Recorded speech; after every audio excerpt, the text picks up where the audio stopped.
Welcome to another episode of In Your Face podcast with me, Polani. But that's not another episode of In Your Face podcast. This is our different In Your Face podcast. Today I have two special guests, as I always bring special guests on In Your Face. But let me just give a background.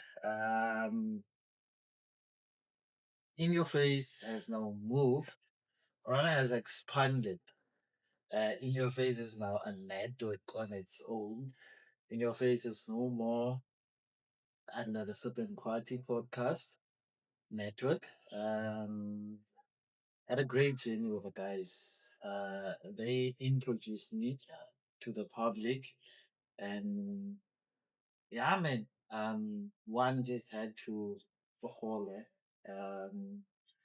could not be with them forever and ever, but I'm grateful for the opportunity that they gave me and this behind the In Your Face podcast. Yeah. So we're still good. We're still good. So we might have more response sama thing. But yeah, man, shout out to the guys who are Certain Party. Wish them all of the best. Uh, so the new babies now, In Your Face podcast network, and we have a variety of different shows. We have In Your Face podcast, which is the main podcast. We then have Vibe Check. We have Public Square, and then we have Faith Face, and then we have Awakening Heart. So if I can just give a background of the different podcasts, Vibe Check is going to be a podcast that is going to deal with entertainment, pop culture, and so on. Socials. Yeah, the socials and all those things. And then we have Public Square. Public Square will be mostly about current affairs. We'll be talking now local government elections, civil delivery challenges that we have as residents. And then we have Fate Face. It is going to be a religious podcast. Uh, not it's not going to focus on Christianity, but the different denominations or religions. So we'll have somebody who's going to have guests. They'll speak about the different religions that are there, discuss all those things that are there. Yeah. And then what else? Oh, the Awakening Heart. Awakening Heart is going to be African spirituality. African spirituality, I have realized that you have a rise in initiates or some former initiates. So I have somebody whom I want to believe is an expert uh, in that field. So she's going to come have different guests discuss the do's and don'ts because of there are certain things that happen to people when they are there, and they don't get to talk about those things. You see, or some people are being abused or being ill treated. Now the problem is hababoo. Yes. Because like when you go there, you're told there's somebody like that. So when you have somebody who's going to discuss all those issues and advise and so that's the whole podcast network. Yeah, in a nutshell, in your face. So first episode, I have two guests. Uh, oh, these are people that are going to be guests. And not guests. They're going to be the host, co-host, and also stand in when the other one is not here. So we have one who's not here with us. We have a revelation is not here. So, welcome, guys. Introduce yourself to the people. Um, Dumelang, ka lebitso ke nna Thapelo Moabelo, and welcome to Public Square. With my co-host here, CEO. The other co-host is not here due to personal reasons. Dumelang, how's your heart? My name is Seoketsi, Mooketsi. famously known as Diamond or Sea Power, hailing from Bokone Bupirima, but universally integrated with the whole universe because I can't really place myself. Okay. No, welcome, guys. Guys, this well, the purpose of having you on the podcast today is basically just to introduce you guys Yeah. to this space. I want us to talk about how where I've already explained how this complicated impact. So I want you guys to tell us basically who is Thapelo. It's just a brief background of yourself so that people can know. Tiamang o as it's an LGBT. Okay, Thapelo is young queer individual. My pronouns are they and them. I've studied heritage studies at Salt Lake University. I've studied BA Channel at the same institution. Went to Nelson Mandela University to study agricultural management. Came back home. There are no jobs. As I'm speaking about these current affairs that we are faced with. So Tabitha is an open-minded person. I'm an open book. I'm very bubbly. What you see is what you get. No filters. Yeah, I think that's fair. So what can you expect from the podcast? What you can expect in the podcast is my knowledge about the geopolitics of Kimberley and Northern Cape as a whole. Because there's a lot that we're gonna discuss. There's a lot happening.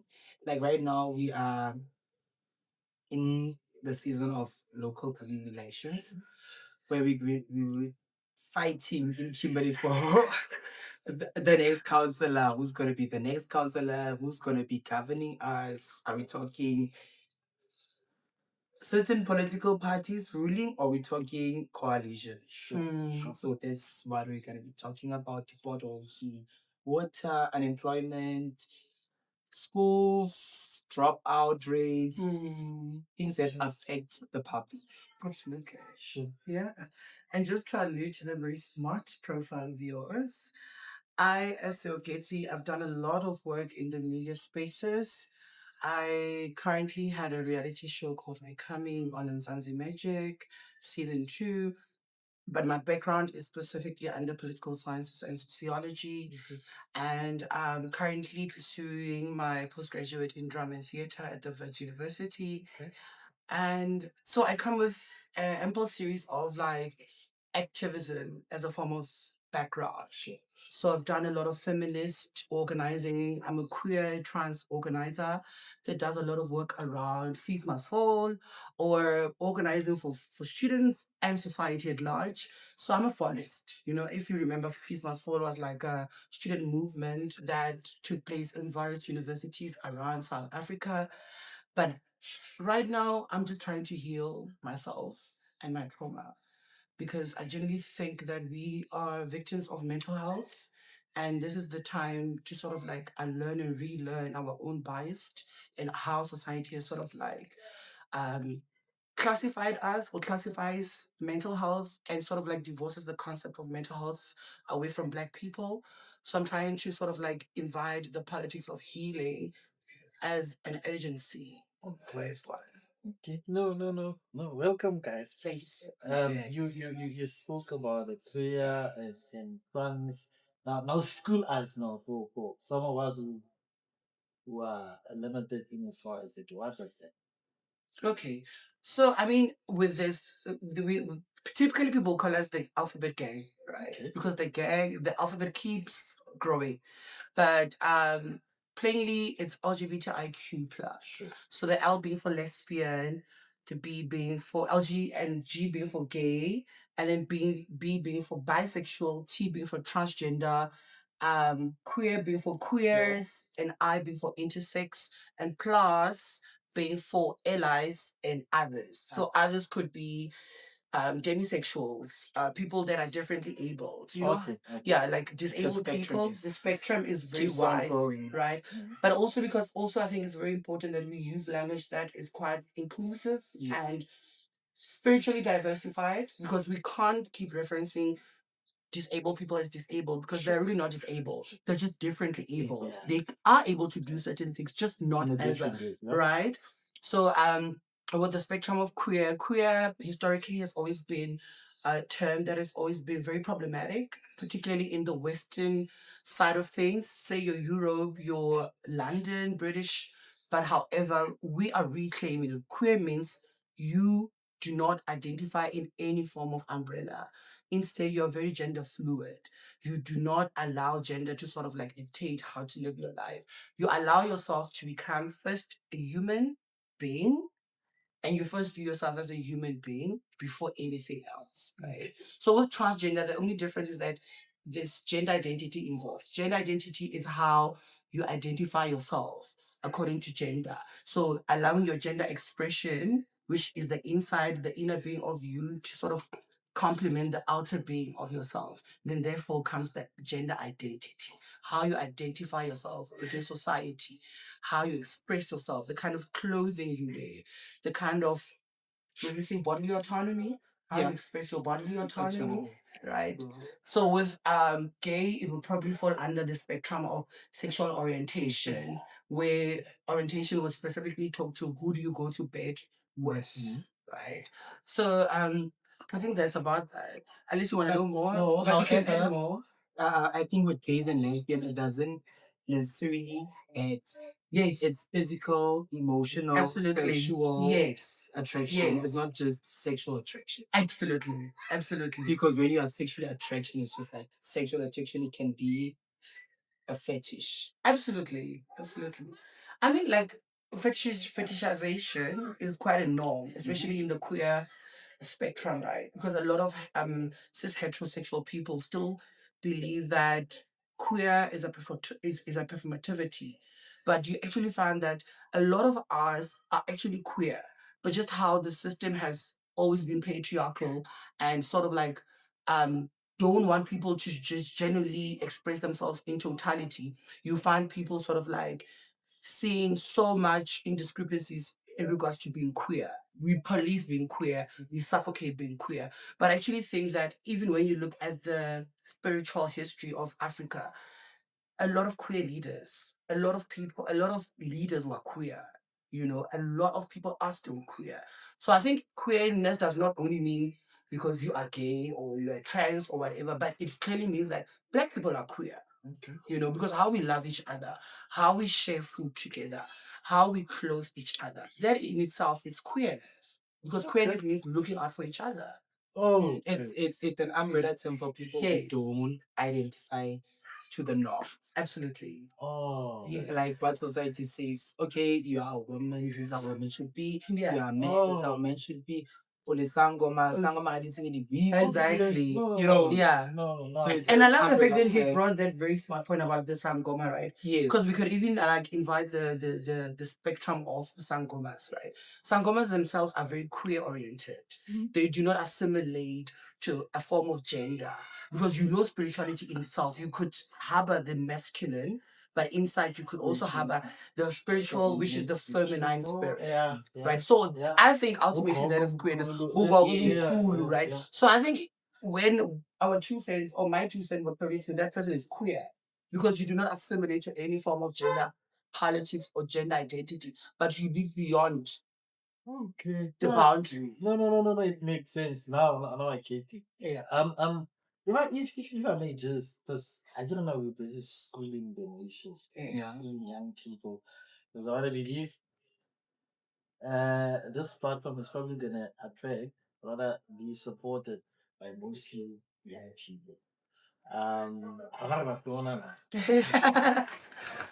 Now, if one asks you how do you identify, this one would be. I identify as a trans Botswana woman. Sure. From Bokoni Bophirima. Sure. Yeah. I identify as a queer black man. Yes.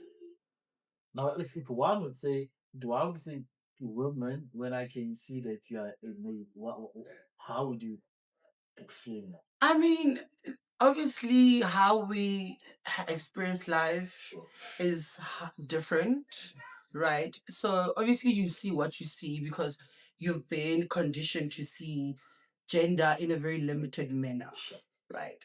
But with transness, I'm able to allow myself to transmute in different dimensions, right? There's the physical, there's also the spiritual, right? I'm able to tap into different phases of my life by allowing myself the knowledge that I am not just my body, I'm more than my body. Because I actually believe that we honestly don't owe our bodies. The spirit actually owes the body because everything starts from the spiritual realm. So, as a child, before your father comes into your mother, already there's a creation. There's a physical, spiritual creation that has been formed before you. And therefore, when you come onto earth, you start expressing those traits. We can obviously see one a little different. Right? So, I mean, I think it's just a matter of allowing people to decolonize themselves, allow ourselves to see ourselves outside ourselves. Because for the longest time, we've been told to see ourselves from this lens. But however, there's this lens where we're not willing to tap into, which is gender freedom, which is fluidity, right? Transness is about fluidity. Fluidity is the word. Yeah. You see that word get right? Yeah. But anyway, now let's talk how the transfer. Is there a process, or do you just wake up and say, "No, nah, I'm transfer now," or is there a process that must take place? Let's explain it to just a normal, ordinary. Yeah. I think kgale motho o tlamehile like we tlhaloganye, we kids. One tlhaloganye. So like for me, I've always known that I'm a trans individual. It's just that I do not have the language. Because you must understand that when you're trans, you sort of have to be either exposed or have a background that comes with a form of privilege. Right? I do not have that. I grew up in rural Bokone Bophirima, which is Swaziland. There was hardly any form of education that took place around LGBTIQ plus educational purposes. So it took me varsity where I had the liberty to discover who I was in totality, my lecturers, my student fellows, right? I constantly question like, why am I not fitting in with the guys? As much as I can engage the politics and speak with them, but in terms of expression, how I'd like to wear, I love dresses. I look good on dresses. But remember the transness is not just the outer, it's the inner, right? It's you don't just wake up one day and say that I'm trans. It's a working process. Okay. Tshwanetse o tlhalosetse mogolo gore, let's say ke tlo go tla ke checkela bogae bo bone bophirima. Tlamehile o tlhalosetse mogolo go tlo go tla motho. Ga go tla motho, o sa solofela sepe. O ska solofela a o na le matsele, a o na le eng le eng le eng. Itse fela gore go tlo go tla motho. Ba bona? Because we realize that a lot of our parents, they know that trans people have always existed in history. They had best friends, siblings that were trans, but because language was not encapsulating of that, they were only sort of like given this identity of lesbian and gay. Yeah. So we couldn't go beyond that. So it's only now it's becoming the buzzword. Transgender people are becoming the buzzword because now we are sort of like allowing ourselves to unlearn and relearn ourselves by challenging norms that have been gatekeeping our expression and our various autonomies, right? So I think as a trans person, you don't just wake up and say I'm trans. It's a learning process. Some days are dark, some days are light. Hence mental health. Not a lot of us have the privilege of affording psychosocial assistance. Sure. Right. Even with the processes that after like discovering the fact that you are trans, even the process that follow after that, like you have to go to a psychologist, you have to Exactly. but Yeah, you go to HRT. HRT. No, besides No, that, even besides before that, going to yeah, HRT, you have to go to psychologists, counselors. There's a whole lot. Things. Yeah, I mean, you go through a psychologist that allows or determines whether are you really ready or are you aware of the fact that you are a trans person who's now entering into another phase of their life, right? So a psychologist will be able to write a letter to say that yes, this person, I have sat down with this person. I was able to monitor and evaluate this person. Yes, indeed, they are a trans person. So this is why it's very important to go through that route, because most people would think that you just jump out of bed and you're like, I'm a trans person. No, they are stakeholders that are willing to help you navigate that route, because that route is very rigorous. It's extremely rigorous. Because remember, you are literally saying that I'm not this person that your family has always known you as. You now begin this journey whereby you either are alone. If you are privileged, you might have a family that is supportive, but that comes with a lot of privilege. Sure. Right.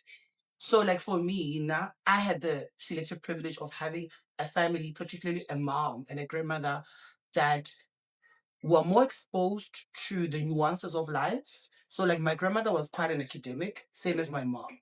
But I wonder about the child, Odulanko Taung, Odulanko Appington, like, do they even have the language? Do they even have the support? Do they even have the support structure? No, they don't. Right? So it's a lot. Even before we get to the HRT, where people take hormones to sort of like align with the yeah, hormonal replacement. What is HIV? I mean the Dutch. You got It's hormonal replacement therapy. Yeah. Where you get it's either tablets or you get an injection. Mm-hmm. Just gonna I'm thinking injecting hormones. Yes. Okay. Into your body that's gonna help you in terms of bodily features like your phenotype. Mm.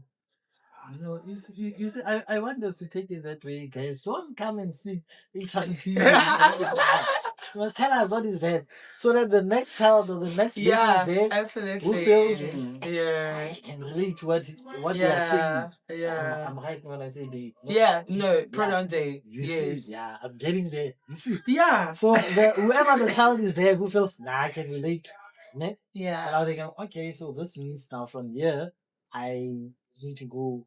This is phase 2 or phase. Yes. Yes. The hence I want us to engage on that. Yes. Like we go into details. I think we've spoken about it. Like one of the other things that I want us to touch. You mentioned TP, local government elections. And I know you are part of leadership of the village. You're part of Disclaimer. You're part of the what is this, the ruling party. Yeah. So I we have we've been seeing the campaign, people wanting to stay, people wanting to be councillors and all that. Yeah. Do you think most of the people that have been saying Daniel are people who are with us? I'm saying with us young people. Do they have our best interest at heart? Or are they people who are also going to service our elderly? Or is it just people that feel, I want the position, I know that they Want to chow the money. I want to move the money. Now, personally, I'm not gonna lie. People are doing this for their own benefits. You get people. I've been on the ground, like you said. I've been on the ground. You hear people saying that, nah, yes, I have ANC membership. However, I'm doing this because of I need to benefit from this. They are not doing this because they care about like potholes who they want to solve, the sewage drama that we have in Kimberley, the water sheddings that we've been having in Kimberley, even the load shedding that we've been having in Kimberley, because out of most municipalities, we are one municipality that was brilliant. Hence, we have load shedding till today. South Africa doesn't have load shedding, but in Kimberley, we have load shedding because of the amount of money. Oh, so people are not here because of they want to fix issues that are faced with. They are here because of they want to gain. I have a company. I need to check my pockets, or I need to get something out of this. I need to get tenders out of this. I need to make sure that, okay, Seoketsi is my friend. Seoketsi needs to get employed. Seoketsi needs to get the perks if I'm into office. So everybody's watching out for them instead of the rest of us. No. Let's speak as young people. I'm not done. So. However, we have some leaders who are there. Not everybody is doing this because they want to benefit. There are leaders who've been doing the work who are not well versed with politics, but they've been doing the work. But now, how do we help those leaders? Is the question that we need to ask. And most organizations, I'm not going to be biased as because I have membership from a certain political party.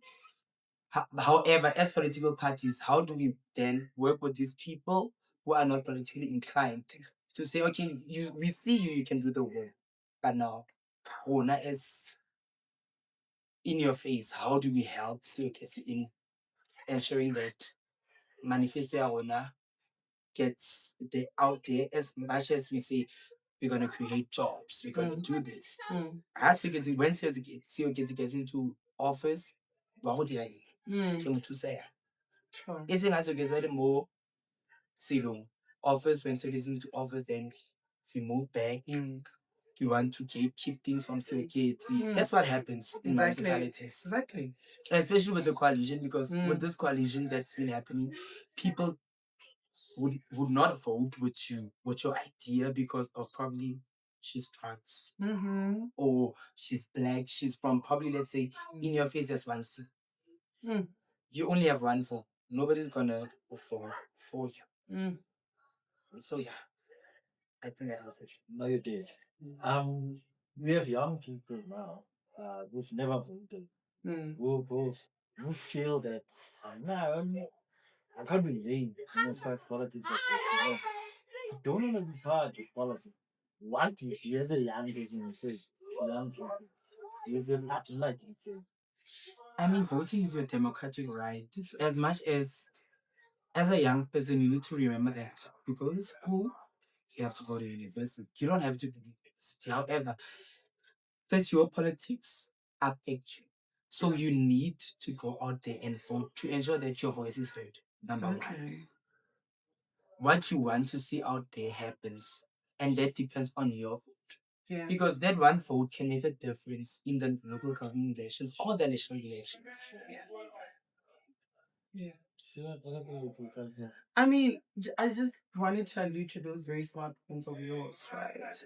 Like recently, I discovered that there were five councillors that were expelled from the local municipalities. So in my mind, I kept wondering what happens to the ward members of that community. Like if you expel five ward councillors, how do we ensure that those potholes that you spoke about are filled? How do we ensure employment is filled, right? Because I was doing my research and then I realized that the government of the Golpaki University sort of pledged to grow the GDP from 16.2 billion to 200 billion, but that hasn't really happened. And furthermore, promised that they'll provide 60,000 jobs for the youth. So if you have people like Thapelo struggling with employment, however, they went to your universities and they're still unable to occupy offices, then what are we doing? Right? And I think this is the time to sort of like challenge this narrative that leadership should only be centered around heterosexual people, because we actually realize that we are all in this together, right? Look what's happening with Emmanuel Reto. They just got newly elected into councillorship, but simply because they're a black queer gay man, there's a lot of bureaucracy around that. Oh, he's a gay man. Oh, now we're going to be led by a morphe, you know? So those are the indiscrepancies to show how leadership is very biased, because even with our society, we're not allowing ourselves to grow because we are willing to police someone according to their own sexual orientation, but not really see the impact that they carry, you know? So I think like one's vote is very important, especially as a trans person, especially because a lot of trans people tend to go through this gender marker process where you apply to the Home Affairs, where you could change your gender marker from male to female or from female to male, and but you'd have to have like a declaration letter from Home Affairs declaring that yes, you are now able to change your gender marker. So now my problem is that how do you navigate that? You know, especially when you are in the midst of changing your gender marker. Do you vote?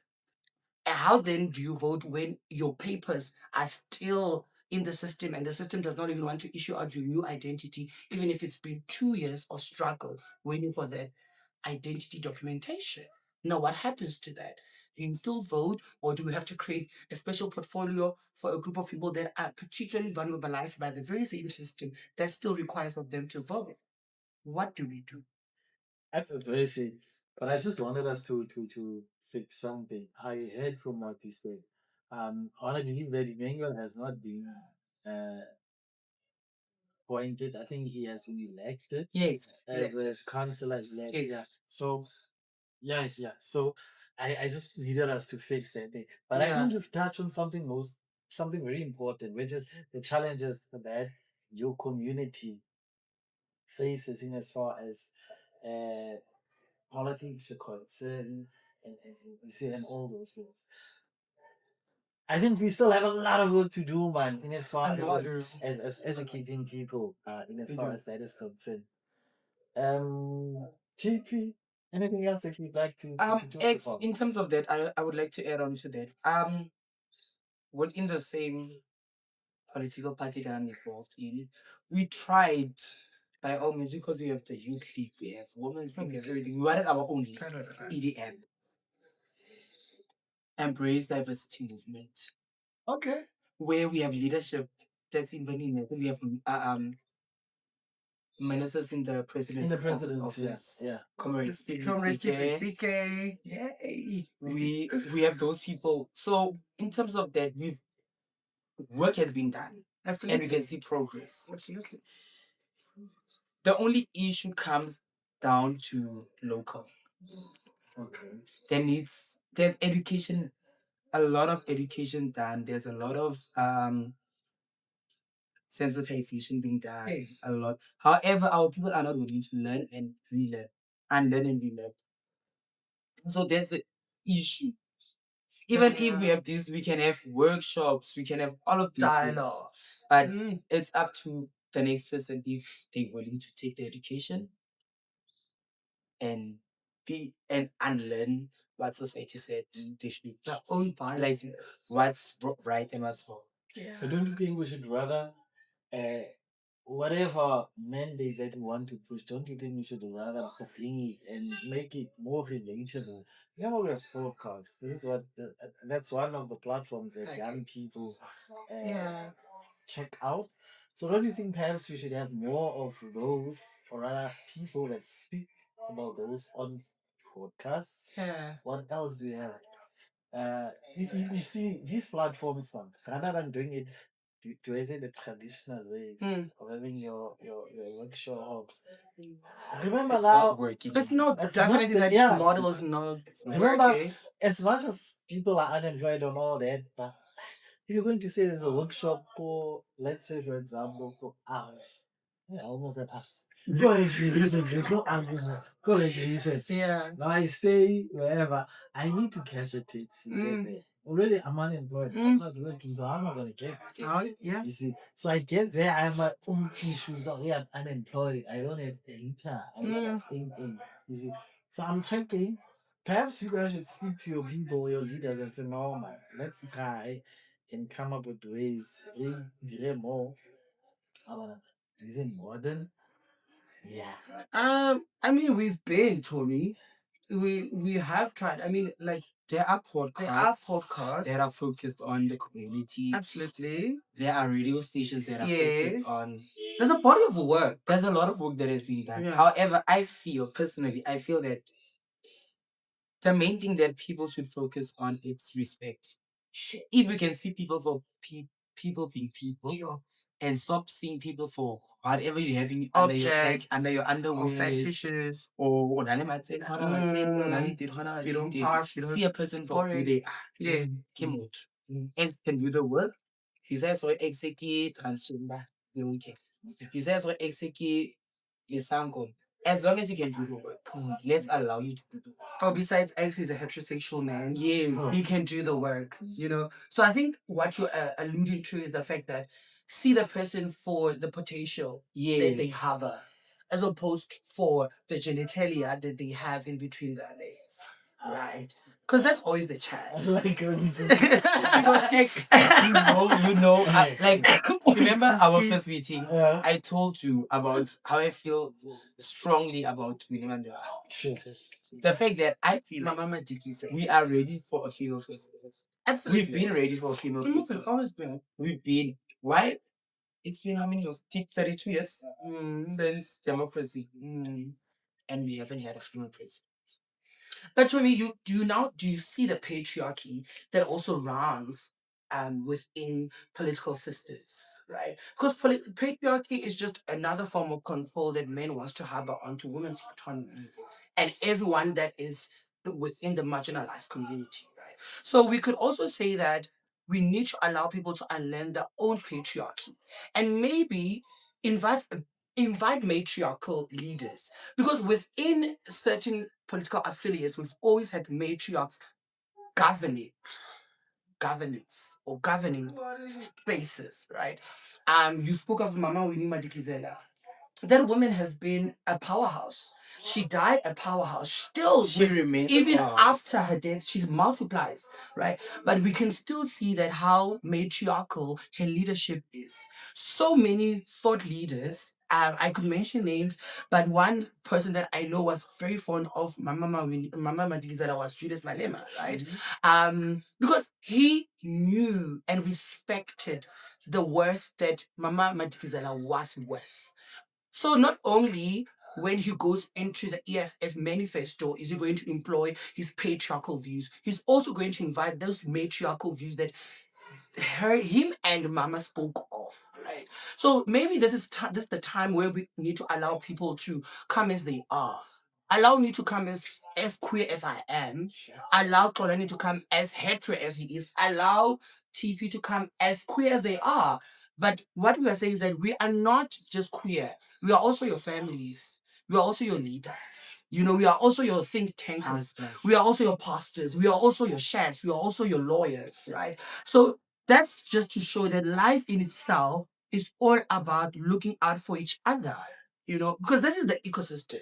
The ecosystem cannot only cannot only exist from a patriarchal lens. It can't. You know, this is why even when you look at Stockholm, the European leadership, Sweden, is very progressive because most of its leaders are women. It's woman led. I think with that, it's. I mean, it's one thing, totally different. They've mastered the quality. Yes, right. They've mastered the quality. They're amazing. And I'm not saying we must implement everything, but we Yeah. could learn from people that have already done the work, you know, because certain parties have always had female leaders, you know. Kondo Esizwe had female leaders, you know, we could name them children. They're still in power. So why is it so difficult that we get to have women run? Is it because we are not willing to allow our patriarchy to run out? Because we know when patriarchy runs out, that's when real work will begin. So other people don't want to lose control. Men don't want to lose control. Men are comfortable sitting in their control. Politics is a game. So a lot of men get to harbor those spaces because they don't want women in control. And even if you are in control, you still have to be in the back seat. You know, so we get to use a lot of the backdoor approach, which is not fair. Which is not fair because patriarchy really is killing all of us. But we just want to speak about it from a very niched positionality.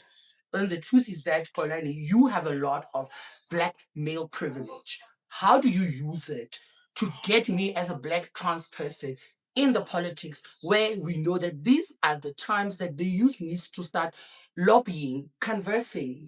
Youth needs to start leading children. We can't be having old people running governmental spaces and then we want to say that there is no governance. There is governance. It's just that the people don't want to move because they're gatekeepers. They are beneficiaries of the system. So, but allow people to grow, allow people to decolonize politics because politics is for all of us. Politics doesn't care whether you're gay, you're brown, or you're purple. You just need to know your work. You know, so I think if we would allow people to do the work and not judge them from how they present, but judge me as to how I present my work. It's really not that difficult. Yeah, it's not. Guys, thank you very much. It was just to introduce to but I like how we engage with issues. This which simply means that our people must also feel I'm going to watch that podcast. I want to learn more about trans and It's imperative. queer and Yeah. so thank you very much. Have a pleasure. Happy with it. And happy I'm Pride happy. Month. It's It's our Pride month. Month. Happy Pride Month to us. Oh, And to you. it's quite okay. It's International Pride Month. We are actually shooting at Mutswako, a very queer establishment. Friendly friendly. establishment. No Yeah. man, guys, thank you very much. Yeah. We can't wait for this episode.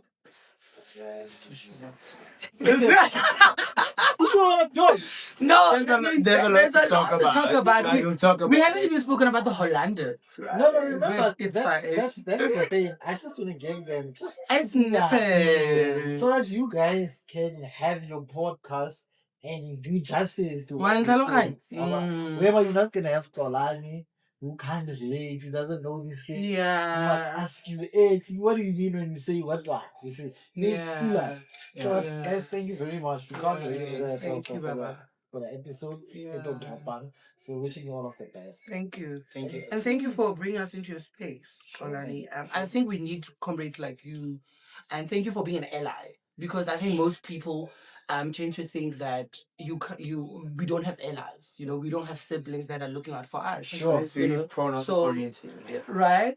So pronouns. So thank you for being an ally and take care of your heart. Thank you, man. I'll do as always. Do it. Yeah. TP, anything? Please like, subscribe, comment, Yes. and please tell your family. Positive Just vibe subscribe, only. please. And vote. Please vote. It's very important.